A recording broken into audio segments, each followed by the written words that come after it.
बैठे हुए लोग, यहाँ पर आए हुए लोग नबी पाक सल्लल्लाहु ताला अलैहि वसल्लम की गुलामी में आए हुए लोग हैं। मुसलसल मैं देख रहा हूँ काफी देर से, नौजवानों, इस दुनिया की चकाचौंध तरक्की ने हमें बहुत सारी रूहानियत से महरूम कर दिया है।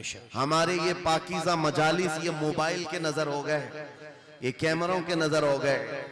हर आदमी सेल्फी लेना चाहता है, हर आदमी फोटो लेना चाहता है, हर आदमी वीडियो लेना चाहता है। आप खुद यहाँ आए हैं तो मोबाइल को अपने पास रख लो, और अगर मोबाइल को ही सुनाना था तो किसी के हाथ में देकर भेज देते, आप घर बैठ जाते। ये मजमा मोबाइलों के लिए नहीं है, आपके लिए है। बेशक बेशक आपके लिए है। आपका जहन और दिमाग हाजिर रहे यहाँ पर, ये सोच करके कि मेरे मुस्तफा की बातें सुनाई जाएंगी, क्या बात, कुरान की आयातें पढ़ी, कुरान की आयात पढ़ी जाएंगी, हदीस रसूल का जिक्र होगा। लेकिन इस तूफाने बलाखीज में आज हम देखते जा रहे हैं अदब हमसे निकलता चला गया। इसी को कहा था शायर ने, वो अंधेरा ही भला था कि कदम राह पे थे। क्या बात, वो अंधेरा ही भला था कि कदम राह पे थे, रोशनी लाई है मंजिल से बहुत दूर हमें। ये तरक्कियों ने हमें बहुत दूर कर दिया है। मेरे अजीजों, यहाँ इंसानों से ज्यादा कैमरे घोड़ों की शक्ल में बैठे हुए हैं। ये सारी चीजें मैं महसूस कर रहा हूं, सिर्फ इसलिए बोल रहा हूं कि हमारे असलाफ के जो जलसे हुआ करते, हमारे बुजुर्गों के जो जलसे होते थे, उसके बारे में कभी आप मालूमात हासिल करें। वो कैसे जलसे हुआ करते, उलमा का अदब कैसा होता, मशाइख का अदब कैसा होता। बड़ों से पूछे तो पता चलेगा, उनके सरों पर अंडा भी रख दिया जाए तो हिलता नहीं।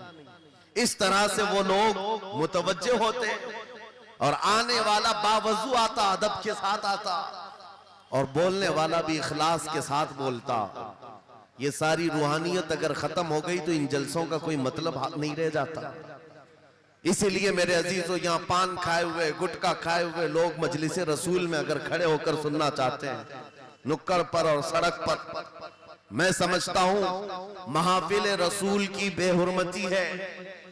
सैयदना शेख अब्दुल अजीज मुहद्दिस देहलवी के मुतालिक एक बात मुझे मिली थी।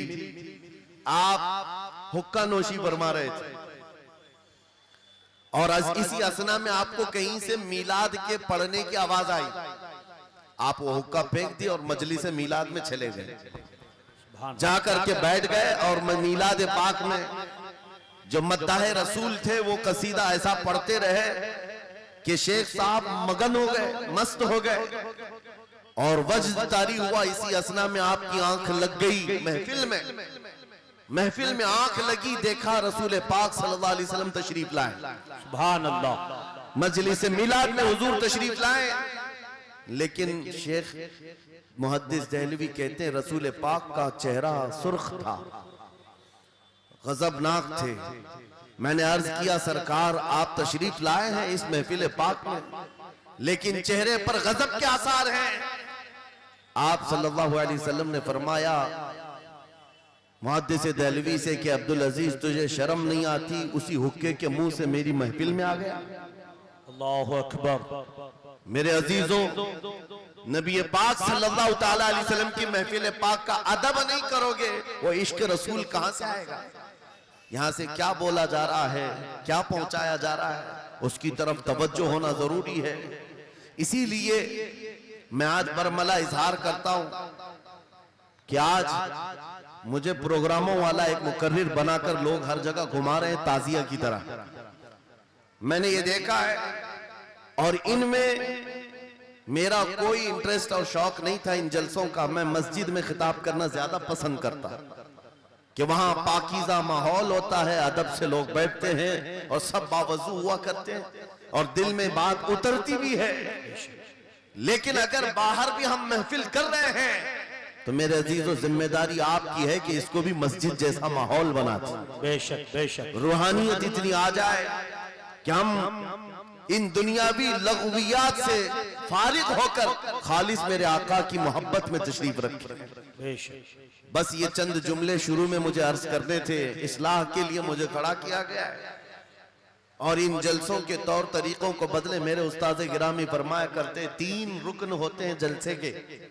3 रुकन होते हैं जलसे के, एक बोलने वाला मुकर्रिर, दूसरे इंतजाम करने वाली इंतजामिया, तीसरे ऑडियंस सुनने वाली पब्लिक। जलसे के ये 3 रुकन हैं और तीनों में अगर कहीं से इखलास खत्म हुआ ये जलसे का कोई असर नहीं होगा। अल्लाहु अकबर। आने वाले लोग भी मुखलिस हो, बोलने वाला आदमी भी मुखलिस हो, जलसा सजाने वाली इंतजामिया कमेटी भी मुखलिस हो, खालिसतन अल्लाह उसके रसूल की रजा के लिए कर रहे हो, उन जलसों का बहुत असर हुआ करता है, बहुत असर हुआ करता है। लेकिन तीनों में भी आज देखा जा रहा है मेरे अजीजों, जलसा करने वाले इसलिए करने लग गए कि कंपटीशन करना है। उन्होंने इतना बड़ा किया, हम उससे बड़ा करेंगे। उन्होंने इस मुकर्रिर को बुलाया था, हम इस मुकर्रिर को बुलाएंगे। उन्होंने इतना खर्चा किया था, हम इतना चंदा करेंगे।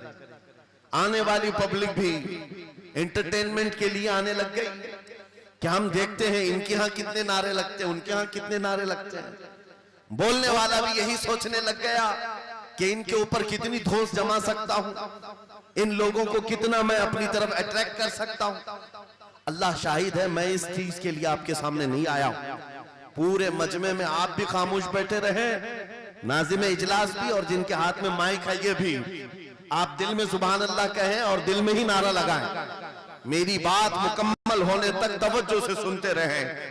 ये खामोशी अब ये बता रही है कि ये चौक पर नहीं गुंबद खजरा की छांव में हो रही। सुभान अल्लाह, सुभान अल्लाह। वरना होगा ये कि रास्ते पर शोर शराबा और सड़कों को जाम किया जाना लोगों की नजर में ये ऐब मालूम होता है। लेकिन इसी माहौल को हम बदल करके भी जा सकते हैं। यह हमारा शिवा है पूरी दुनिया में कि सिर्फ और सिर्फ रसूल पाक की गुलाम कौम ऐसी है जो 1 मिनट में पूरा सन्नाटा तारी कर सकती है। किसी ने एक साहब से पूछा था, वेल ट्रेन्ड फौज जो होती है, चाहे वो अमेरिका की हो कि रशिया की हो कि जापान की हो, चाइना की हो, उनसे पूछा गया कि अगर 10,000 फौज को सफों में खड़ा करना हो और उनको रेडी करना हो तो आपको कितना टाइम लगेगा? किसी के बारे में कहा कि अमेरिकी फौज के लिए हमें 4 घंटे लग जाएंगे, हम तरतीब दे देंगे। रशियन फौज के लिए 3 घंटे लग जाएंगे, चाइनीज और एक्टिव हैं, 2 घंटे में अपनी सफें तरतीब कर लेंगे। उस मुसलमान दानिश्वर ने कहा, अल्लाह का करोड़ों एहसान है, 1 लाख से ज्यादा का मजमा होता है हरम काबा में भी और हरम रसूल में भी। इमाम सिर्फ 1 मिनट में कहता है सफे दुरुस्त कर लो, किसी को डंडा मारने की जरूरत नहीं, सबकी सफे खुद दुरुस्त होती है। ये कौम है जो अपनी सफे खुद दुरुस्त करती है। मस्जिदों में, जुमा में, ईदगाह में जाकर कोई लकड़ी लेकर नहीं फिरता कि अपनी अपनी सफे दुरुस्त कर लो।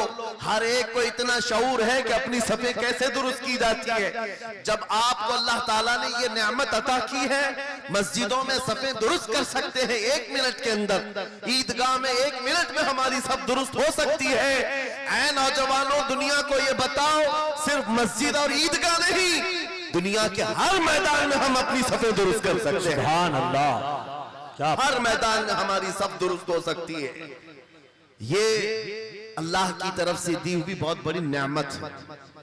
बस अब मजमा जो खामोश है और मुतवज्जे है, अब मेरी बात को आगे मैं बढ़ाता हूं, तवज्जो से सुने।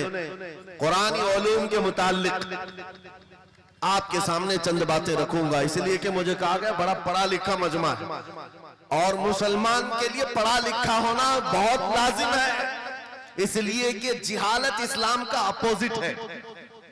जिहालत इस्लाम का अपोजिट है।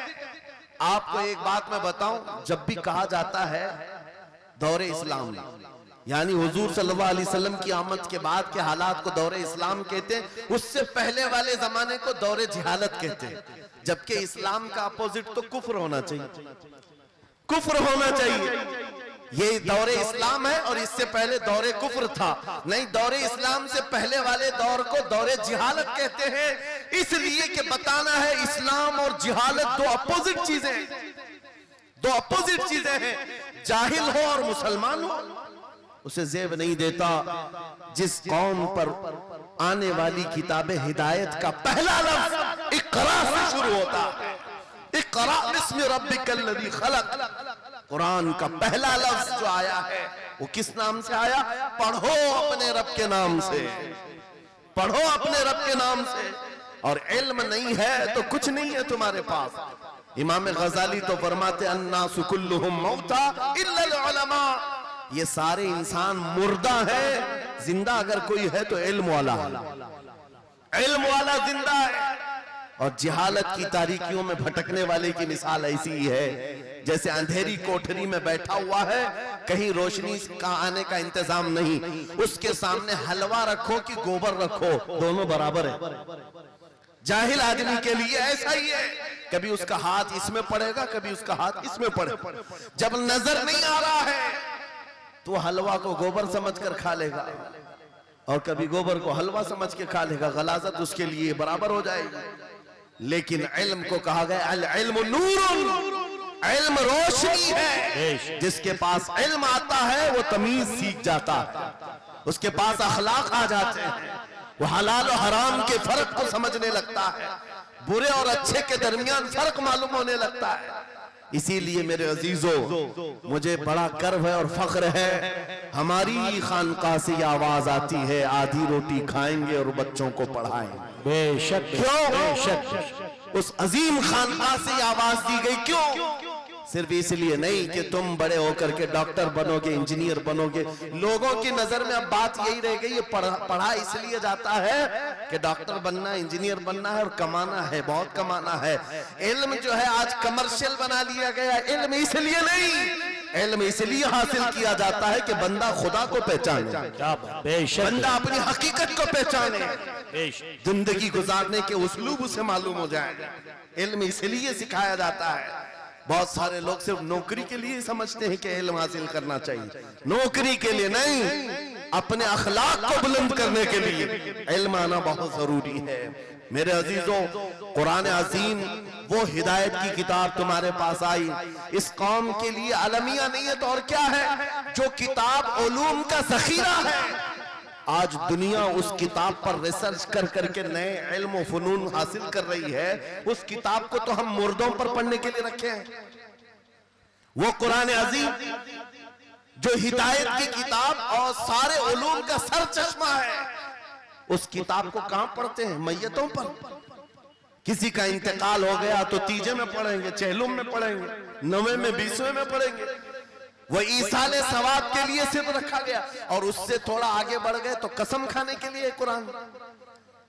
आओ चलो हम कसम खाते कुरान पे हाथ रख करके, कुरान पे हाथ रख के। मियां क्या कुरान कसम खाने की किताब है?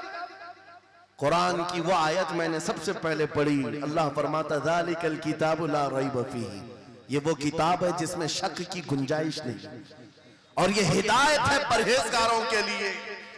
और कुरान में 3 जगह ये लफ्ज आया है, हुदल लिन्नास, हुदल लिलमुमिनीन, हुदल लिलमुत्तकीन।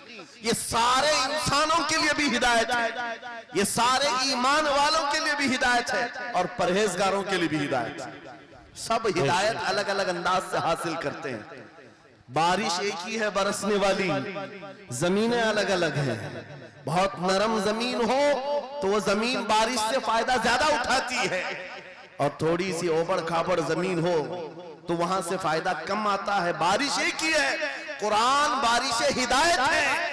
जिसके दिल की जमीन जितनी नरम होगी उतना वो उससे हिदायत उठाएगा। सुभान अल्लाह, बेशक, उतना उससे फायदा उठाएगा। और आज हालात ये हैं, ऐ नौजवानों अपने दिल पर हाथ रख करके बताओ, कुरान कितने लोगों ने पढ़ा है? कुरान कितने लोगों ने पढ़ा? मैं हाथ नहीं उठवाता, किसी भी बात पर हाथ मत उठाया करो। ना ही झूठे हाथ उठाना है, ना सच्चे हाथ उठाना है, ना ही किसी और को शर्मिंदा करना है। अपने दिल पे हाथ रख करके बताओ कुरान कितनी मर्तबा पढ़ लिया। क्योंकि कुरान पाक, बहुत सारे लोग ये समझते हैं मदरसे में बचपन में एक बार पढ़ लिया तो उसका हदिया हो गया, खत्म हो गया है, अब इसके बाद फिर हमारी मैयत पे ही पढ़ा जाएगा। इसलिए तो कुरान के उलूम से नावाकिफ हो गए।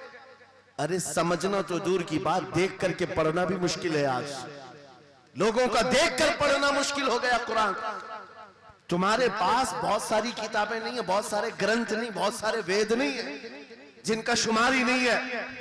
तुम्हारे पास ओनली वन, एक किताब कुरान पाक ऐसी महफूज किताब जिसके बारे में अल्लाह ताला खुद फरमाता है सूरह कमर में, वलक़द यस्सरनल कुरआन लिज़िक्रि फहल मिन मुद्दकिर। हमने कुरान को याद करने के लिए आसान बनाया है कोई याद करने वाला? 4 बार ये आयत अल्लाह ताला फरमाता है कोई याद करने वाला? अल्लाह जब फरमा रहा है कुरान आसान है तो कौन कहता है ये मुश्किल है? हमने खुद अपने हाथों तबाही को दावत दी है। दर्स कुरान को अगर हमने न भुलाया होता, ये जमाने ने जमाना न दिखाया होता, वो जमाने में मुअज़्ज़ज़ थे मुसलमान होकर, आज हम खार हुए हैं तारीके कुरान होकर। आज हम छोड़े बैठे हुए हैं। कुरान अजीम को छोड़कर बैठना कितनी बड़ी गुमराही है। आज हालात ऐसे आ गए कि कुरान को बदलने की बातें होने लग गई। क्यों? तुम उठाते ही नहीं। 26 आयतें निकाल दो, 25 आयतें निकाल दो, इसमें ये बातें उसमें वो बातें हैं। मुसलमान को तो पता भी नहीं है कौन सी आयतों के बारे में ये वावेला मचाया जा रहा है। अरे तुम पढ़ो, तुम्हारे लिए कुरान आया है। ये जितनी भी कॉन्फ्रेंसें हैं, मैं समझता हूं इसके बदले हर जगह सुबह व शाम कुरान पढ़ने और पढ़ाने का इंतजाम हो जाए। इस तरह के हजारों जलसों से वो अफजल है। बेशक ये मैं नहीं कह रहा हूं, मेरे आका फरमाते हैं खैरुकुम मन तअल्लमल कुरान व अल्लमा। तुम में से सबसे बेहतरीन आदमी वो है जो कुरान सीखे और दूसरे को सिखाए। बेशक सबसे बेहतरीन आदमी वो है कुरान को सीखे और दूसरे को सिखाए। आज नौजवानों के अंदर एक बड़ी तादाद मुझे देखने को मिलती है, उनको छोटी छोटी सूरतें भी नहीं मालूम, कुरान देख करके पढ़ना भी नहीं आता। बचपन में हमारे माँ बाप ने हमको सीने से लगा करके कुरान मदरसा भेजने की आदत डाली थी, और जब स्कूल जाते थे तो बस्ता पीछे लगा के जाते थे। पता होगा, स्कूल जाते हैं तो बस्ता पीछे रख के जाते हैं, और कुरान पढ़ने के लिए जाते हैं तो सीने से लगा के जाते हैं। यह हमेशा से एक रीत रिवाज चला, बुजुर्गों का डाला हुआ कि बेटा कुरान हमेशा आगे होगा। लेकिन शऊर आने के बाद तुमने कुरान को पीछे डाल दिया, पीछे को आगे कर दिया। कोई इल्म ऐसा नहीं जो कुरान में मौजूद नहीं, कोई इल्म ऐसा नहीं। वला रतबिन वला याबिसिन इल्ला फी किताबिन मुबीन। मेरा मौला फरमाता है कोई खुश्की और तरी की बात ऐसी नहीं जो हमने कुरान में ना बयान किया। वनज़्ज़लना अलैकल कुरान तिबयानन लिकुल्लि शै। रब फरमाता है हमने कुरान में हर चीज का वाज़ेह बयान उतारा है तुम पर। और सैयदना अब्दुल्लाह इब्न अब्बास मुफस्सिरीन के सरदार रसूल पाक सल्लल्लाहु तआला अलैहि वसल्लम के चचेरे भाई हजरत अब्दुल्लाह बिन अब्बास कहते हैं लौ ज़अली इक़ालु बईरिन लवजदतुहु फी किताबिल्लाह। कहते हैं अगर मेरे ऊंट की नकील की रस्सी भी गुम हो जाए, मैं उसको किताबुल्लाह कुरान में ढूंढ लूंगा। क्या बात, वाह वाह वाह वाह। मैं उसको कुरान में ढूंढ लूंगा। उनके पास उलूम कुरान थे। और आप क्या समझते हैं कुरान में क्या नहीं है? साइंस की इजादात को अगर आप लेकर के बैठे, मैंने अपना पूरा बयान रिकॉर्ड किया है 2 साल कबल ही। यहाँ वक्त की किल्लत है, मैं आपके सामने अर्ज करता हूँ 16वीं सदी के बाद या 18वीं सदी के बाद साइंस की तरक्कियात ने अपना पैर जमाना शुरू किया है इस रुए जमीन पर। जबकि मेरे मुस्तफा करीम सल्लल्लाहु तआला अलैहि वसल्लम की जुबान अक़दस से निकले हुए कलमात जो कुरान में मौजूद हैं, उठाओ और मैं बताता हूं हर चीज का इल्म कुरान में मौजूद है। जब कोई सोनोग्राफी का इंतजाम नहीं था, ना सीटी स्कैन हो सकता था, ना एक्सरे का कोई इल्म किसी के पास था, उस वक्त कुरान कह रहा है एम्ब्रियोलॉजी के बारे में। क्या बात। एम्ब्रियोलॉजी क्या है? बच्चा पैदा होने की जो उसके नशो नुमा की जो मुद्दत होती है, किस तरह पेट में बच्चे की तख्लीक होती है। कुरान में मौला फरमाता है सुम्मा जअलनाहु नुतफतन फी क़रारिन मकीन सुम्मा खलक़ना नुतफत अलक़तन फ़खलक़ना अलक़त मुदग़तन फ़खलक़ना मुदग़त इज़ामन फ़कसौना इज़ाम लहमा सुम्मा अंशअनाहु ख़ल्क़न आख़र फ़तबारकल्लाहु अहसनुल ख़ालिक़ीन। मौला फरमाता है हमने नुतफे से अलका बनाया। नुतफा क्या है? स्पर्म का वो एक कतरा जो मर्द के जरिए से औरत के रहम में जाता है, उसके बच्चे की थैली में जाता है। एक नुतफा, एक बूंद, जिसको नुतफा कहा गया है। मौला फरमाता है हमने नुतफे से अलका बनाया। अलका किसको कहते हैं? साइंस में पढ़ने वाले अगर स्टूडेंट्स हो तो समझ जाएंगे। अगर कोई मेडिकल साइंस का कोई स्टूडेंट है तो उसे मालूम होना चाहिए एम्ब्रियोलॉजी में चिपचिपा हुआ च्युइंगम जो होता है उसको अलका कहते हैं अरबी में। और आज साइंस ये कहती है कि पहले बाप के नुतफे के एक कतरे से एक छोटा सा खून का टुकड़ा बनता है जो चिपचिपा होता है, फिर उसके बाद एक गोश्त का टुकड़ा होता है, फिर उसके बाद उसमें हड्डियां बनती हैं, फिर उसके बाद उस पर चमड़ियां आती हैं, फिर उसके बाद उसकी आंखें सारी चीजें बन जाती हैं। ये प्रोसेस है 9 महीने माँ के पेट में, और हर एक के वीक्स गिने हुए हैं। फर्स्ट वीक में क्या होता है, सेकेंड वीक में क्या होता है, थर्ड वीक में क्या होता है, एम्ब्रियोलॉजी का पूरा इल्म है। साइंस आज 21वीं सदी में इस एम्ब्रियोलॉजी को तुम्हारे सामने ला रही है। अरबों के उस दौर की बात कर रहा हूं जहां लोगों को घर बनाने का इल्म नहीं था और कुरान माँ के पेट में पैदा होने वाले बच्चे की तख्लीकात बयान कर रहा है। नारे तकबीर, नारे रिसालत, फैज़ाने कुरान मुक़द्दस, फैज़ाने शेखुल मशाइख, नारे तकबीर, नारे रिसालत। वाह वाह। मशहूर साइंसदान है फ्रैंक प्रेस नाम से, जिसने ये थ्योरी दुनिया को बताई कि अरदियात जमीन के अंदर जो वसात हो रही है। और उसके बाद उसने कहा था, फ्रैंक प्रेस नाम का अंग्रेज मुअर्रिख और अंग्रेज साइंसदान ने कहता है जमीन जो है पानी के ऊपर है, और ऐसे ही पानी के ऊपर कोई चादर बिछा दी जाए तो कभी चादर इधर हो सकती, कभी उधर हो सकती है। इस चादर को मजबूत रखने के लिए इस पर पहाड़ों का होना बहुत जरूरी है। ये 19वीं सदी में फ्रैंक प्रेस कह रहा है, और मेरा मौला कुरान में फरमाता है, अल्लाह ताला फरमाता है वल जिबाल औतादा, हमने पहाड़ों को मेख बना करके जमीन पर गाड़ा। वाह वाह, बेशक ये जमीन को हिलने नहीं देते पहाड़। अरदियात का इल्म, एस्ट्रोनॉमी के बारे में, एस्ट्रोलॉजी के बारे में कुरान में मौजूद उलूम आप पढ़ो। जूलॉजी के बारे में, जानवरों के उलूम के बारे में कुरान में पढ़ो। रब ताला परिंदों के उन अशकाल के बारे में बयान फरमा रहा है, ये झुंड के झुंड जाते हैं, जमात की जमात होती है। चूंटियों के बारे में पूरी सूरह मौजूद है, इनके खाना तकसीम करने का तरीका क्या है, इनके एक दूसरे को पुकारने का तरीका क्या है, इनमें जब एक चूंटी मर जाती है तो उसको दफनाने का तरीका क्या है। ये कौन बयान कर रहा है? ये कुरान बयान कर रहा है, कुरान पाक बयान कर रहा है। जब तरक्कियात इस कदर आगे आ गई कि मशीनों के सहारे से आज जर्रे को देखा जाता है, परखा जाता है, और फिर दुनिया को बताया जाता है ये हमारी तहकीक है, और कुरान उस जमाने में बयान कर रहा है। मेरे अजीजों, एक बात बताता हूं, 18वें पारे में सूरह नूर में एक आयत आई है, उस आयत के बारे में मैं बताता हूं बाद में। लेकिन 18वीं सदी में एक साइंसदान जो अमेरिका की सफर पर था, उसने अटलांटिक ओशियन में एक जगह ऐसी देखी जहां पर इतना अंधेरा है कि हाथ निकालो तो भी नजर नहीं आए, सूरज की रोशनी भी नहीं पड़ती। वापस आकर के उसने कहा मैंने एक ऐसी जगह दरियाफ्त की है जहां सूरज की रोशनी ही नहीं पड़ती और अपनी आंखों को कुछ नजर नहीं आता।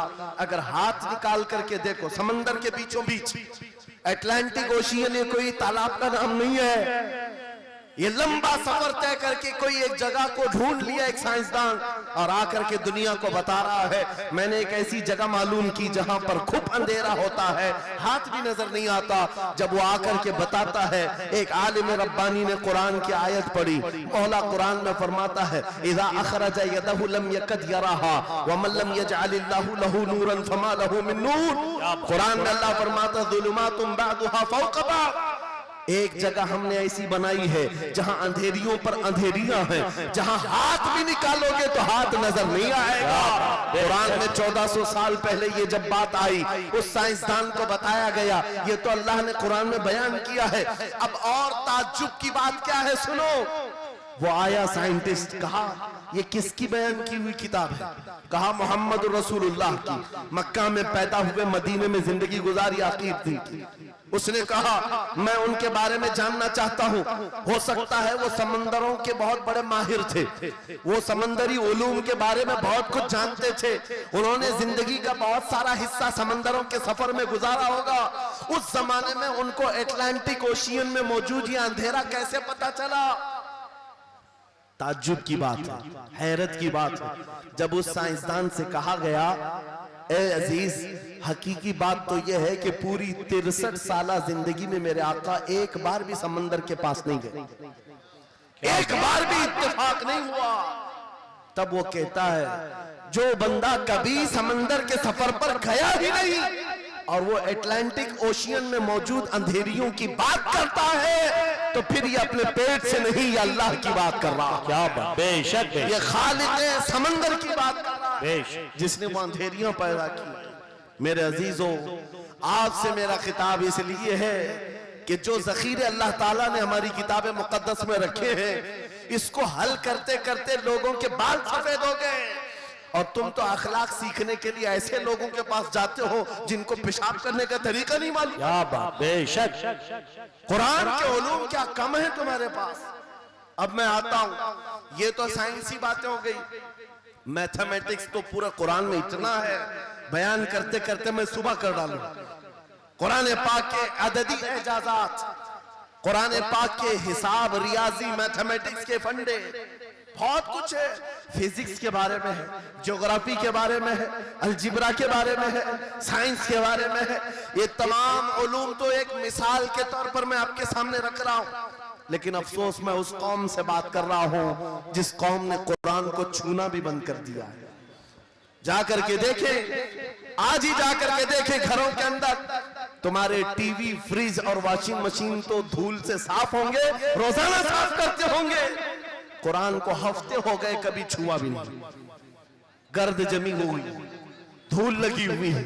कुरान के साथ ये नाइंसाफी बंद कर दो, कुरान के साथ ये दोहरा मेयार बंद करो। आपको पता है कयामत के दिन मेरे आका फरमाते हैं जो दो चीजें जिसकी हिमायत में आ गई उसको जन्नत में जाने से कोई नहीं रोकेगा, और दो चीजें जिसके खिलाफ खड़ी हो गई फिर उसको दोज़ख में जाने से भी कोई नहीं रोक सकता। हुजूर से पूछा गया वो दो चीजें क्या हैं? हुजूर फरमाते हैं जिसकी हिमायत में रमजान और कुरान खड़े हो गए उसका जन्नत में जाना तय हो जाता। क्या बात, वाह वाह, और जिसके खिलाफ खड़े हो गए रमजान और कुरान, हुजूर फरमाते फिर उसका दोज़ख में जाना तय हो जाता। अल्लाह अकबर। अल्लाह के रसूल दानाए गुयूब, कायनात के सरदार मेरे आका दुआ करते हैं अल्लाहुम्मा जअलिल कुरान हुज्जतन लना ला हुज्जतन अलैना। ये मेरे नबी की दुआ है, आप तवज्जो करें। हुजूर जब ये दुआ कर रहे हैं, ऐ अल्लाह कुरान को क़यामत के दिन मेरा हिमायती बना, मेरे खिलाफ ना बना। क्या बात, वाह, साहिब कुरान खुद कह रहे हैं कयामत के दिन इसको हमारे खिलाफ ना खड़ा कर, कुरान को हमारा हिमायती बना। ऐ लोगों, हम कौन सी जिंदगी गुजार रहे हैं आज? बहुत दूर हम आ चुके हैं, बहुत दूर हम आ चुके हैं। आज कुरान की तालीम को भी इतना सस्ता समझा जाता है, इतना सस्ता कि आपके पास अगर बच्चे के पास टाइम हुआ तो मदरसा भेजो, नहीं तो छोड़ो जाने। मदरसों में आने वाले वो बच्चे जिनकी नाक बह रही हो, कपड़े ढंग के ना हो, कारी साहब और हाफिज साहब खुद ही उसको साफ भी करें, खुद ही पढ़ा करके भी भेजे। क्या तुम अपने वक्त की मशहूर कॉन्वेंट स्कूल में भी इसी तरह अपने बच्चों को भेजते हो? वहां पर गैर हाजिरी से कितना डरते हो, अपनी छुट्टियां तर्क कर देते हो, रिश्तेदारों से मिलना बंद कर देते हो। नहीं, बच्चे की स्कूल छूट सकती है, लेकिन कुरान के साथ कैसा दोहरा सलूक है, कुरान के साथ कैसा मेयार है, आपको मैं बताता हूं। इमाम हमारे सिराजुल उम्मा इमाम आजम अबू हनीफा रज़ी अल्लाह ताला ने अपने बेटे को जिस कारी कुरान के पास पढ़ने के लिए भेजा करते थे, कारी साहब ने इमाम आजम के बच्चे को पूरा कुरान पढ़ा दिया। नाजरा कुरान की बात कर रहा हूं। जब पूरा कुरान बच्चे ने पढ़ लिया, तो इमाम आजम अबू हनीफा को ये मुबारकबादी दी गई कि आपका बच्चा पूरा कुरान पढ़ चुका है हाफिज साहब के पास। तो हाँ, इमाम आजम बड़े ताजिर थे अपने जमाने के। उन्होंने क्या किया, उस कारी साहब को 4 लाख दिरहम नजराने में भेजा। सुभान अल्लाह। कितना? 4 लाख दिरहम चांदी के सिक्के होते थे। इमाम आजम अबू हनीफा ने जैसे ही कारी साहब के पास जो कुरान पढ़ाए थे ये नजराना भेजा, उनके पास ये नजराना पहुंचा। 4 लाख तो छोड़ो, आज के जमाने में 4000 भी किसी को देता नहीं। हाफिज कुरान अगर किसी बच्चे को पढ़ाया है, और मैं मांग भी नहीं रहा हूं कौम से, इमाम आजम की बात बता रहा हूं। जब नजराना कारी साहब को पहुंचा, उन्होंने देखा 4 लाख दिरहम मेरे पास आए, इतनी बड़ी रकम। बच्चे को खाली कुरान ही पढ़ाया था। दौड़े दौड़े वापस इमाम आजम अबू हनीफा के दौलत कदे पर आ गए। घर पर आए, कहा हुजूर आपसे मैं ये पूछना चाहता हूं कि गलती से तो ये रकम मेरे पास नहीं आ गई, ये किस लिए दी गई है? कहा कि ये तो आपने कुरान बच्चे को पढ़ाया, मैंने हदियतन भेजा है। कहा हुजूर सिर्फ नाजरा कुरान ही तो पढ़ाया, इतनी बड़ी रकम? इमाम आजम अबू हनीफा ने कहा कारी साहब आज चले जाओ, और अपने बेटे को बुलाया। इधर आ बेटा, कल से इस हाफिज के पास पढ़ने के लिए तू हरगिज नहीं जाएगा। कल से इसके पास तू इल्म हासिल करने नहीं जाएगा। बच्चे ने पूछा हुजूर क्या हो गया? कहा जो बंदा मेरे 4 लाख दिरहम को कुरान से बड़ा समझता है, मैं उसके पास अपने बेटे को नहीं पढ़ा सकता। मैंने तो कुरान का एक हर्फ की कीमत नहीं अदा की, उसने कुरान के ऊपर मेरी रकम को समझ लिया। आज हमने कुरान को कहां समझ लिया है? वो इमाम आजम अबू हनीफा फरमाते हैं जो कुरान से ज्यादा माल को अहमियत देता है, उसके पास बच्चों को पढ़ाओ भी मत, न पढ़ाओ। अजीजा ने गिरामी वक़ार, हमारा ये दोहरा सलूक, हमारा ये दोहरा मेयार, कुरान के साथ जो हमारी नाइंसाफी है, हमें अखलाकी पस्ती में लाकर खड़ा कर चुकी है। अखलाकी पस्ती में लाकर खड़ा कर चुकी है। अरे हम देख रहे हैं आयरा गैरा नत्तू खेरा हमें सिखाने आ रहा है, बढ़ाने आ रहा है कि तुम्हें डेवलपमेंट के बहुत सारी चीजें बताई जाती है कि तुम्हारी पर्सनालिटी डेवलपमेंट क्या होती है। अलीगढ़ वाले तो नौजवान बहुत सारे जो स्टूडेंट्स हैं जानते हो, बीए कर लिया, एमए कर लिया, बीकॉम कर लिया, या कुछ भी कर लिया, डिग्री हासिल कर लिया। बड़ी बड़ी कंपनियां आज पूछती हैं कि इसके पास पर्सनालिटी डेवलपमेंट है या नहीं। ये क्या है पर्सनालिटी डेवलपमेंट? कुछ बड़े बड़े शहरों के नौजवान हमारे पास आए थे, कहा हम कोर्स कर रहे हैं। कहा मैंने पूछा इसमें होता क्या है? कहा इसमें सिखाया जाता है बैठना कैसा है, लोगों से मिलना कैसे है, खाने के लिए बैठे तो चम्मच कहाँ रखना है, बर्तन कहाँ रखना है, लोगों से हैंडशेक कैसे करना है, ये सारी चीजें सिखाई जाती हैं। मैं नौजवानों से पूछा कि अच्छा कितने महीने का? कहीं 6 महीने का, कहीं साल भर का।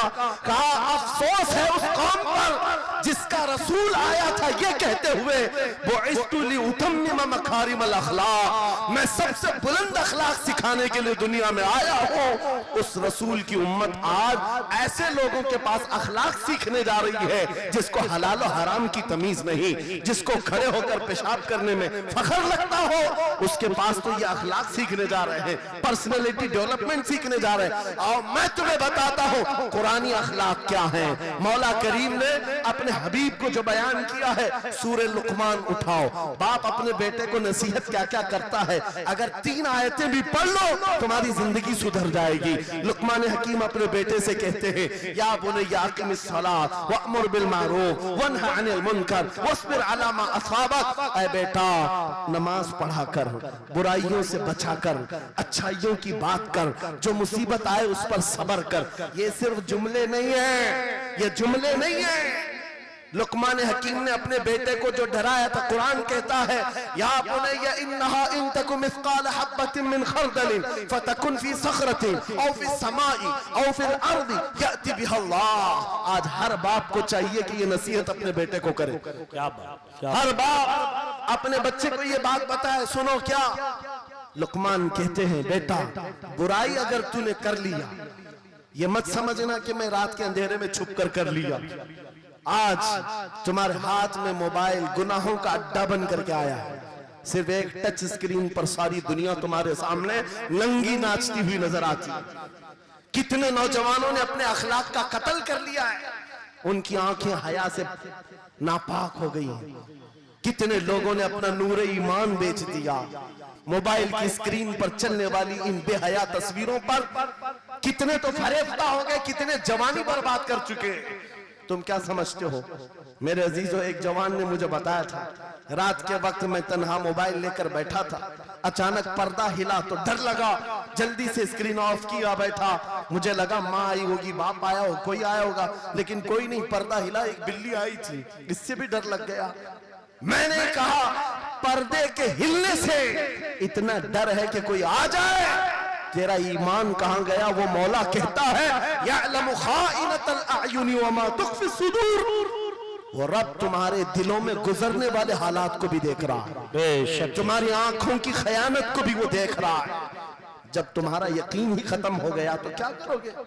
इसीलिए अरबी का मशहूर मकौला है, इज़ा लम तस्तही फफ़अल मा शिअत वस्ना मा शिअत। जब तुम्हारे अंदर से हया निकल जाए तो जो चाहे करो, जो चाहे कर लो। आज लुकमान हकीम की वो बात मैं पेश कर रहा था, आयत मुकम्मल करता हूँ। बाप अपने बेटे से कहता है, अगर बुराई कर लिया तूने, अगर बेहयाई हो गई, ये मत समझ के बहुत छुप करके किया। आज से 4000 साल पहले लुकमान हकीम कह रहे हैं अपने बेटे से, अगर बुराई तो आसमानों में जाकर करेगा, या पहाड़ के अंदर घुस कर करे, या जमीन के अंदर जाकर करे, कहीं पर भी कर ले। जबकि ये तीनों चीजें उनके जमाने में नहीं थी। न पहाड़ों के अंदर जाकर के करने का तसव्वुर, न जमीनों के अंदर जाने का, न आसमानों में उड़ने का तसव्वुर। ये सब आज के दौर में मुमकिन है। और लुकमान हकीम कहते हैं, अगर तू इन सब जगहों पर जाकर कहीं पर भी करेगा, याती बिहल्लाह, अल्लाह वो तेरे सामने लेके आएगा। फमन यअमल मिस्काल ज़र्रतिन खैरन यरा वमन यअमल मिस्काल ज़र्रतिन शर्रन यरा। तुम अगर राई के दाने के बराबर भी नेकी करो, अल्लाह तुम्हें दिखाएगा। राई के दाने के बराबर भी बुराई करो, अल्लाह तुम्हें दिखाएगा। अखलाक सीखने के लिए दूसरी जगह जाते हो, अगर ये फार्मूला किसी को याद हो जाए, मैं कहता हूं सारे सीसीटीवी कैमरे बंद हो जाए, इस बंदे को कोई बहका नहीं सकता, जिसके दिल में सिर्फ इतना ख्याल है कि मेरा मौला मुझे देख रहा है, बेशक मेरा रब मुझे देख रहा है। उसकी निगरानी के लिए किसी कैमरे की जरूरत नहीं, किसी सीसीटीवी की जरूरत नहीं। अजीजा ने गिरामी औकार, बच्चों के दिलों में अखलाक बाद में आएंगे, अल्लाह का खौफ उनके दिल में डालो, अल्लाह देख रहा है। एक दिन तुम्हें हाजिर होना है, सब लाया जाएगा, सब लाया जाएगा। जो कुछ किया था, जो कुछ कहा था, सब लाया जाएगा। लुकमान हकीम ने अपने बेटे को अखलाक सिखाया। क्या सिखाया? वक़्सिद फी मशीका वग़दुद मिन सौतिका इन अनकरल अस्वाति लसौतुल हमीर। चलना हो तो मियाना अंदाज में चलो, ऐसे नहीं कि अकड़ कर चलना है या झुक कर चलना है। एतदाल के साथ चलो और आवाज को नरम रखा करो। कुरान कहता है सबसे बुरी आवाज गधे की आवाज है। लोग आज चिल्लाते हैं, एक दूसरे ठट्टे मारते रहते हैं। ये महफिलों के आदाब भी नहीं, ना ही तुम्हारे अखलाक हैं। इसीलिए शेख सादी ने फरमाया है, तामर्द सुखन न गुफ्ता बाशद ऐबो हुनरश न हुफ्ता बाशद। जब तक आदमी बात नहीं करता, उसकी अच्छाइयां भी मालूम नहीं होती, उसकी बुराइयां भी नहीं मालूम होती। जब बात करता है तो पता चल जाता है इसके अखलाक कैसे। बात करता है तो समझ में आ जाता है कौन सी कैटेगरी का है। इसलिए अपनी जुबान को ऐसी रखो कि दुनिया तुम्हें आला नस्ल का समझ सके। बात करो तो तमीज के साथ, चीख पुकार करना, एक दूसरे को इस तरह से बात करना नौजवानों में आज आम हो गया। कुरान कहता है अपनी आवाजों को पस्त करो। एक और बात रब फरमाता है, वला तुसइर खद्दक लिन्नास, लोगों को से मुंह मोड़ करके बात मत करना। सामने तुम्हारे कोई खड़ा है और तुम इधर घूम करके बात कर रहे हो, ये आज फैशन हो गया है। पीछे पलट करके बात करना, इधर देख करके उसको बात करना, लोग ये समझते हैं फैशन है। मेरा मौला फरमा रहा है ये अखलाक से गिरी हुई हालत है। जब बात करो तो आमने सामने, लोगों से मुंह टेढ़ा करके बात न करना। ये अखलाक कौन सिखा रहा है? ये कुरान अजीम है। तुम पर्सनालिटी डेवलपमेंट सीखने की बात कर रहे हो, तालीमात इस्लाम को छोड़कर क्या पर्सनालिटी डेवलपमेंट हासिल कर पाओ? तुम्हारे पास सब कुछ है लेकिन सीखना नहीं चाहते। आज तक नौजवानों में से मुझे कोई मिला नहीं इस तरह से कि लोग आते हैं, मुफ्ती साहब बीवी को 2 तलाक दे दिया, 3 तलाक दे दिया, अब क्या करना है, इद्दत कैसे गुजारना है? या ज्यादा से ज्यादा दारुल इफ्ता में आते हैं, मुफ्तियान इकराम होंगे, झगड़े के मसाइल लेकर के आते हैं, बाप मर गए, इसको कितना मिलना है, इसको कितना मिलना है। अरे जिंदगी गुजर गई, कभी आ करके ये क्यों नहीं पूछा मेरे घर में मंगनी हो रही है, शादी हो रही, ये बताएं मेरे मुस्तफा ने कैसे शादी की? क्या बात है, क्या बात, बेशक। ये क्यों नहीं पूछा? मैं बीमार हो गया हूं, मुझे बताएं रसूलुल्लाह ने बीमारी के आलम में क्या कहने का हुक्म दिया? क्या बात, अगर तलब हो मेरे नबी के पीछे चलने की तो बंदा ढूंढ ढूंढ कर चलेगा, बेशक, ढूंढ ढूंढ कर चलेगा। बेशक। हजरत इमाम अबू यूसुफ के बारे में और बाद में इमाम अहमद बिन हम्बल के बारे में कहा कि आपने कलिंगड़ खाने का बहुत शौक था, तरबूज, आप तरबूज कहते हैं? हाँ, हमारे यहाँ मुंबई में उसको कलिंगड़ कहते।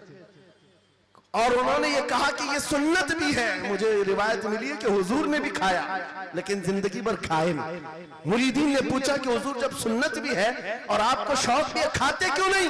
कहते अब तक मैं वो तरीका ढूंढ रहा हूं कि मेरे नबी ने कितने टुकड़े करके खाए। अल्लाह अकबर, अल्लाह अकबर, वाह वाह। मुझे वो तरीका चाहिए। हुजूर के पीछे चलने वाला ढूंढ ढूंढ करके अमल करता है। और आज हमने जिंदगियां ऐसी बनाई हुई हैं कि लगता है दारुल इफ्ता, मुफ्ती और उलमा सिर्फ तलाक के लिए हैं, ये इद्दत के मसले पूछने के लिए, विरासत के मसले पूछने के लिए। अरे हमें भी काम दो, हम ढूंढ ढूंढ कर तुम्हें बताएं मेरे नबी चलते कैसे थे, मेरे नबी बात कैसे करते थे, लोगों से मुसाफा कैसे करते थे, लोगों के सामने आते तो कपड़े कैसे पहनते थे, मेरे नबी की नमाजें कैसी थी, हुजूर जब दस्तरखान पर बैठते कहां से शुरू करते कहां से खत्म करते। इस काम पर भी तो उलमा को लगाया करते ताकि तुम्हें पता चलता मुझे कहीं और से अखलाक सीखने की जरूरत नहीं, दुनिया के सारे अखलाक मेरे नबी के कदमों में मौजूद। नारे तकबीर, नारे रिसालत, फैज़ाने खानकाए बरकत, फैज़ाने खानकाए बरकत, शेरे रज़ा, शेरे रज़ा, फैज़ाने शेखुल मशाइख, नारे तकबीर, नारे रिसालत, वाह वाह। दर्स कुरान को अगर हमने न भुलाया होता, ये जमाने ने जमाना न दिखाया होता। इको बंद कर दो, इको। कुरान पाक के सिलसिले में मुझे बयान करने का हुक्म दिया गया, बस मैं वही बातें कर रहा हूं। मैं आपको अपने मौजू से जो मुताल्लिक है वो बातें अर्ज करता हूं। कुरान क्या तमीज सिखाता है।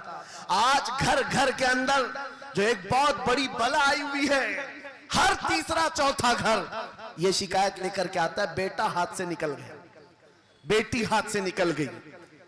माँ बाप इस बात के लिए रोज परेशान है, बेटा हाथ में नहीं आता, बेटी हाथ में नहीं आती। जहां ये जवान हुए 10वीं पास किया, ये मुंह दिखाते हैं हमको, आंख फिराते हैं हमको।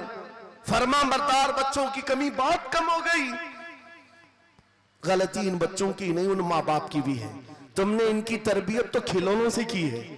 इनकी तरबियत में तो तुम चाहते थे कि हर संडे इनको पिकनिक पर ले जाएं, बच्चा खुश हो जाएगा, इनको घुमाएंगे फिराएंगे, जो बच्चा मांगेगा सब ला कर देंगे। अरे ये 14 साल का नहीं हुआ, हाथ में मोबाइल में पकड़ा दिया, सब कुछ कर दिया बच्चे के लिए। और अब बाप ये सोचता है ये 16 साल का हो जाए तो मेरी बात मानना चाहिए। एक बात याद रखो, जमीन में अदरक बो करके गन्ना आने की उम्मीद मत रखना। बेशक बेशक, जो बोते हो वही फसल आती है। मेरे नबी ने फरमाया अल्लिमू औलादकुम सलासा खिसालिन हुब्ब नबीकुम व हुब्ब अहली बैतिही व तिलावतल कुरानिल करीम। मेरे आका की हदीस है, हुजूर फरमाते हैं अपनी औलाद को सबसे पहले 3 बातें सिखाओ, 3 बातें सिखाओ। क्या है? नंबर 1 अपने नबी की मोहब्बत सिखाओ। बेशक, सुभान अल्लाह। क्या होगा इससे? तुम जिस बात के लिए आज परेशान हो ना, 16 साल के बाद मेरा बच्चा मेरा फरमाबरदार बने, याद रखो तुम अगर इस बच्चे को नबी की मोहब्बत डालो, 16 साल नहीं तुम्हारा बेटा 60 साल का होगा तब भी सर झुकाकर तुम्हारे साथ खड़ा रहेगा। बेशक बेशक। तुम उसके दिल में अल्लाह रसूल की मोहब्बत डालो, अल्लाह तुम्हारी मोहब्बत उसके दिल में डाले। बेशक बेशक। ये रिटर्न दिया जाता है। नंबर 1 अपने नबी की मोहब्बत, नंबर 2 रसूल पाक के अहले बैत की मोहब्बत। मेरे आका फरमाते हैं बच्चों को सिखाओ, तीसरी चीज कुरान की तिलावत। ये 3 चीजें सिखाओ सबसे पहले बच्चों को। लेकिन इन 3 चीजों से तो हम बच्चों को छोड़ ही चुके। सबसे पहली चीज जो सिखानी थी वो अपने नबी की मोहब्बत। अजीजा ने गिरामी वखार, आज घर घर के अंदर ये जो मुसीबतें आई हैं, माँ बाप की नहीं सुनता। माँ बाप अगर जवान लोग अभी शादी कर रहे तो अभी से तय कर लो, बच्चा होगा, ये ख्वाब नहीं देखेंगे पहले इसको क्या बनाना है। तुम अगर अल्लाह उसके रसूल की मोहब्बत डालने की ख्वाब लेकर उस बच्चे की तरबियत करो, इंशाल्लाह वो डॉक्टर भी बनेगा, इंजीनियर भी बनेगा, प्रोफेसर भी बनेगा, लेकिन साथ में आशिक रसूल भी बनेगा। सुभान अल्लाह सुभान। और जहां ये दौलत लेकर के खड़ा होगा, इश्क़ रसूल की दौलत लेकर खड़ा होगा, और प्रोफेसर भी हो जाए, डॉक्टर भी हो जाए, कुछ भी हो जाए, देखो मशाइख मारहा जिनके वालिदैन ने उनकी तरबियत की, उनको दुनियावी उलूम का माहिर तो बनाया है, लेकिन आज तक आपने देखा कॉलेज में पढ़ाने वाला प्रोफेसर लाखों मुरीदीन की दस्तगिरी भी कर रहा हो और उनकी शरीयत और तरीकत को बयान भी करता है। नारे तकबीर, नारे रिसालत, फैज़ाने हसनुल उलमा, फैज़ाने हसनुल उलमा। के लिए वाह वाह वाह, तालीमात इस्लाम के लिए ये घराना आइडियल है।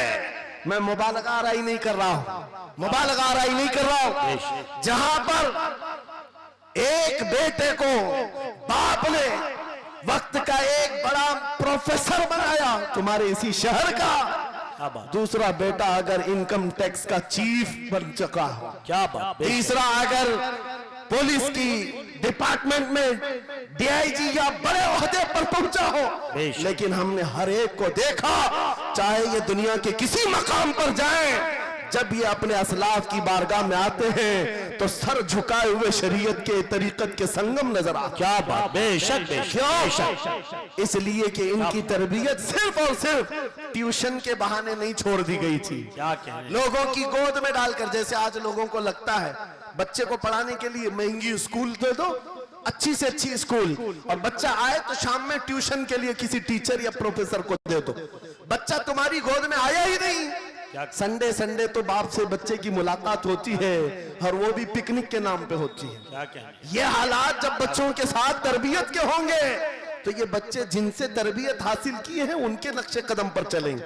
लेकिन तुम अगर शरीयत का ट्रांसफर चाहते हो, स्कूल भी पढ़ाओ, ट्यूशन भी पढ़ाओ, लेकिन इश्क़ रसूल की दौलत अपने सीने से इनके सीने में डालो। बिल्कुल बेशक बेशक। अजीज़ान गिरामी, मेरा मौला फरमाता है वक़ज़ा रब्बुका अल्ला तअबुदू इल्ला इय्याहु व बिल वालिदैनि इहसाना।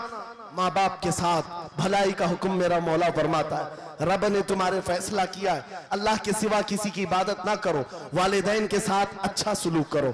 और कैसा सुलूक? वला तकुल्लहुमा उफ़्फ़िन वला तनहरहुमा, उनको उफ तक ना कहो, उनको झिड़क कर बात ना करो। नौजवानों याद रखो, जिस दिन तुमने अपनी माँ या अपने बाप को उल्टा जवाब देना शुरू किया, उस दिन से तुम पर रिज्क के दरवाजे बंद हो जाते हैं, बरकत के दरवाजे बंद हो जाते हैं। और ये तो बड़ी बात है, हजरत मौलाना रोम फरमाते हैं, माँ या बाप बच्चे को बात करने में जिस दिन डरने लग जाए, पता नहीं मेरा बेटा क्या समझेगा बोलूं, जिस दिन वो तुमसे बात करने में डरने लग जाए, समझ लो दुनिया का सबसे बुरा दिन तुम्हारा शुरू हो चुका है, शुरू हो चुका है।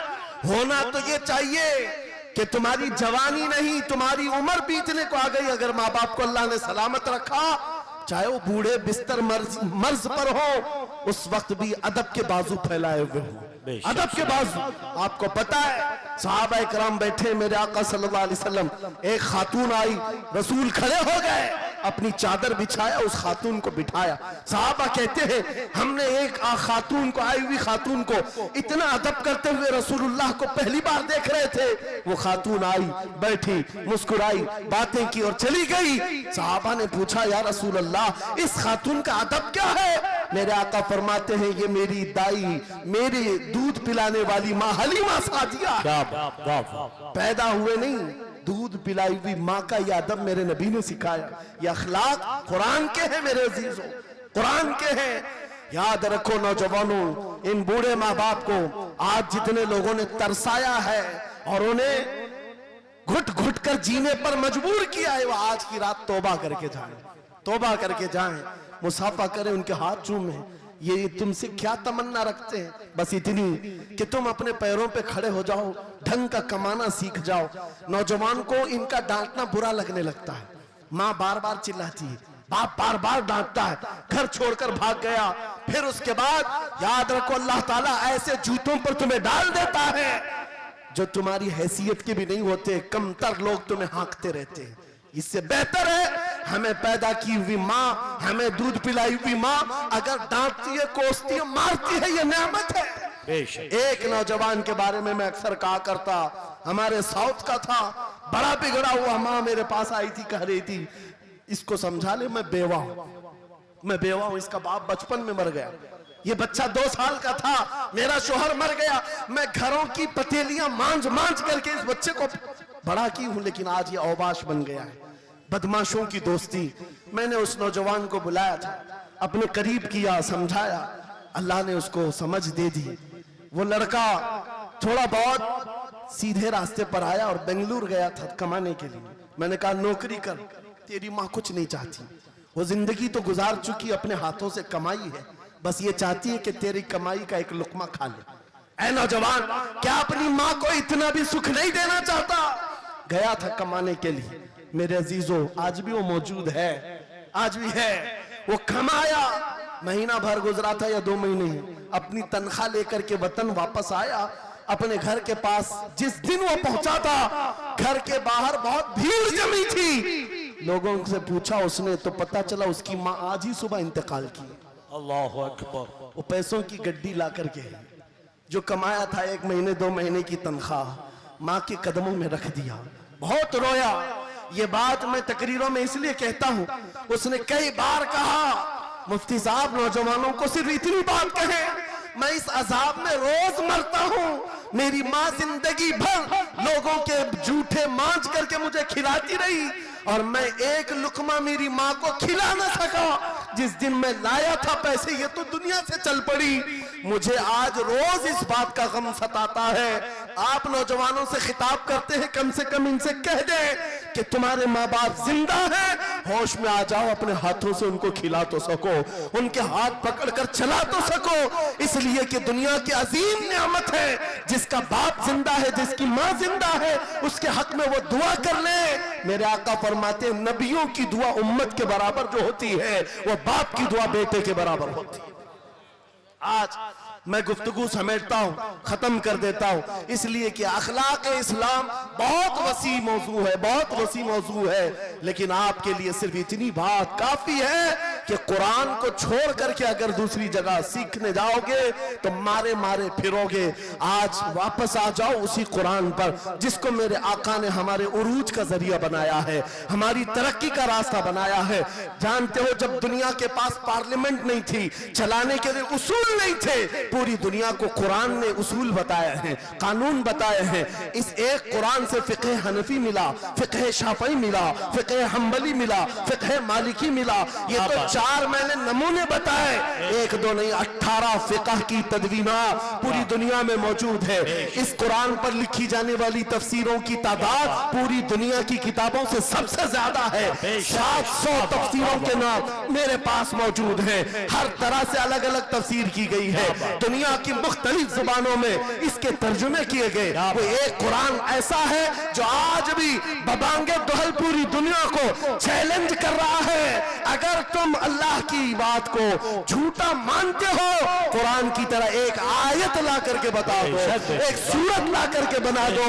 आज दुनिया तरक्की बहुत कर चुकी होगी, टेक्नोलॉजी पर ये पाबंदे सलासिल कर चुकी और चांद पर कमंडे डाल चुकी, सूरज की शुआओं को कैद करके करंट बना दिया हो, सयाल मादे से दुनिया ने केमिकल बना दिया, सब बना दिया। लेकिन एक बात तय है, पूरे इंसान मिल जाएं, पूरे जिन्नात मिल जाएं, मेरा मौला फरमाता फिर भी वो कुरान के मिसल नहीं ला सकते। बेशक बेशक, कुरान के मिसल नहीं ला सकते।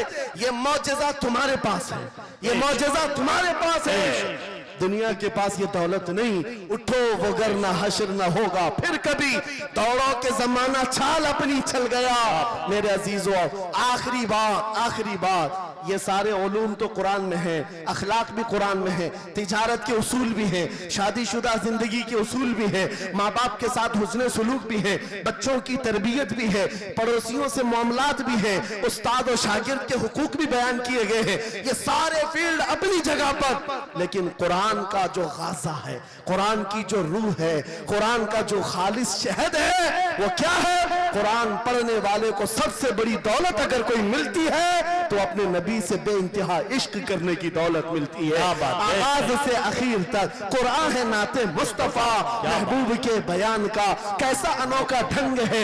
जुनैद बगदादी के जमाने में एक आर्टिस्ट आया था, एक मुसव्विर, लोगों की मुंह बोली तस्वीर खींचता था। अगर कोई आता अपनी महबूबा के बारे में कहता, उसकी आंखें ऐसी, उसकी नाक ऐसी, उसकी भवें ऐसी, उसकी पेशानियां ऐसी, वो उसी तरह से तस्वीर निकालता था। आर्टिस्ट था और लोगों की कतारें लगी थी अपने अपने महबूब महबूबाओं की तस्वीरें निकालने के लिए, इसलिए कि आपकी तरह मोबाइल उस जमाने में नहीं थे जो हर घड़ी खींच लिया करें। वो जुनैद बगदादी का दौर, आर्टिस्ट तस्वीर निकालता था। जब ये बात पता चली, हजरत जुनैद बगदादी भी उस मुसव्विर के घर चले गए, लाइन में खड़े हो गए। जब आपका नंबर आया तो उस मुसव्विर ने पूछा, मौलाना आपका क्या काम है? वक्त के सैयद ताइफा का, मैंने सुना है तू लोगों के महबूबाओं की तस्वीरें खूबहू खींच कर देता है, मैं चाहता हूं मेरे भी महबूब की तस्वीर खींचो। वाह वाह। तो उसने कहा बताओ, कलम लिया बैठा, बताइए आपके महबूब का हुलिया क्या है? जुनैद बगदादी कहने लगे, मेरा महबूब कायनात का सबसे हसीन चेहरा रखने वाला, जिसकी भवें ऐसी थी, जिसके गाल ऐसे थे, जिसकी पेशानी ऐसी थी, जिसके हाथ ऐसे, जिसके पैर ऐसे। उस मुसव्विर ने पूछा, बताओ नाम क्या है? जुनैद बगदादी ने कहा, मुहम्मदुर रसूलुल्लाह। उस मुसव्विर ने कहा, रुको जरा, ये तस्वीर तो ऑलरेडी मेरे पास बनी बनाई रखी है। जुनैद बगदादी ने कहा, ये कैसे? लोगों की ऑर्डर पर तू तस्वीर बनाता है, मेरे महबूब की तस्वीर पहले से कैसे रखी है? उस मुसव्विर ने कहा, बात दरअसल ये है, आप जिससे मोहब्बत करते मैं भी उससे मोहब्बत कर रहा हूं, हम दोनों का महबूब एक है, इसलिए तस्वीर पहले से बनी रखी है। जुनैद बगदादी ने कहा, अच्छा लाओ तो जरा हमारे महबूब की तस्वीर देख तो ले। वो मुसव्विर अंदर गया और कुरान पाक ला करके जुनैद बगदादी के सामने रखा और कहा, जुनैद क्या ये मेरे नबी की तस्वीर नहीं है? आंखें देखना हो तो पढ़ो, मा ज़ागल बसर हुआ मा तगा, चेहरा देखना हो तो पढ़ो, वद्दुहा वल्लैलि इज़ा सजा, हाथ देखना हो तो पढ़ो, वमा रमैत इज़ रमैत वलाकिन्नल्लाह रमा, अगर कदम देखना हो तो पढ़ो, ला उक़सिमु बिहाज़ल बलद व अंत हिल्लुम बिहाज़ल बलद, अगर सीना देखना हो तो पढ़ो, अलम नशरह लका सदरक व वदअना अन्का विज़रक, अगर इस नबी की गुफ्तार देखना हो पढ़ो, वमा यंतिक़ु अनिल हवा इन हुवा इल्ला वह्यु यूहा, इस महबूब की अताएं देखना हो तो पढ़ो, इन्ना आतैना कल का नारे तकबीर, नारे रिसालत, फैज़ाने कुरान मुक़द्दस, फैज़ाने कुरान मुक़द्दस, फैज़ाने खल्क़े मारह, आगाज से आखिर तक कुरान है नाते मुस्तफा, महबूब के बयान का कैसा अनोखा ढंग है। ये तालीमात इस्लाम कॉन्फ्रेंस है, कुरान की तालीमात से ये बात मुझे कहना जरूरी था। कुरान सिर्फ अखलाक की तालीम नहीं, सिर्फ मुआशियात की तालीम नहीं, बल्कि कुरान इश्क रसूल की तालीम देता है और हुब्बे रसूल सिखाता है। इसलिए हम उसी हुब्बे रसूल के साथ इस जलसे का इख्तिताम करते हैं। उस कुरान की तालीम ऐरे गैरे से भी नहीं हासिल करना, बुझे हुए दिल से भी नहीं लेना, अंधे लोगों से भी मत पढ़ना जो कुरान तो पढ़ा देंगे कुल हु अल्लाहु अहद, लेकिन बाद में ये नहीं बताएंगे किस पर उतरा था। कुरान अगर पढ़ना है तो कंजुल ईमान से पढ़ा करो, जहां बरेली का इमाम ये भी बताएगा कुरान पढ़ने वाला अपने नबी को ये नहीं कहेगा मेरा नबी मेरे जैसा था या उसका इल्म ऐसा था वैसा था, बल्कि बरेली का इमाम बताएगा कुरान पढ़ने वाला अपने नबी को यूं कहेगा सरवर कहूं के मालिक कहूं तुझे, बागे खलील का गुले ज़ैबा कहूं तुझे, तेरे तो वस्फ़ तनाही से हैं बरी, हैरान हूं मेरे शाह मैं क्या क्या कहूं तुझे, लेकिन रज़ा ने खत्म सुखन इस पे कर दिया, खालिक का बंदा खल्क का आका कहूं। वाह वाह वाह वाह, नारे तकबीर, वाह वाह वाह वाह वाह वाह। आप लोग रुक जाइए, एक मिनट, आप लोग रुक जाइए। आप लोगों के लिए बड़े खास खास ऐलान है मेरे पास। आप लोग थोड़ा सा सब्र कर लीजिए।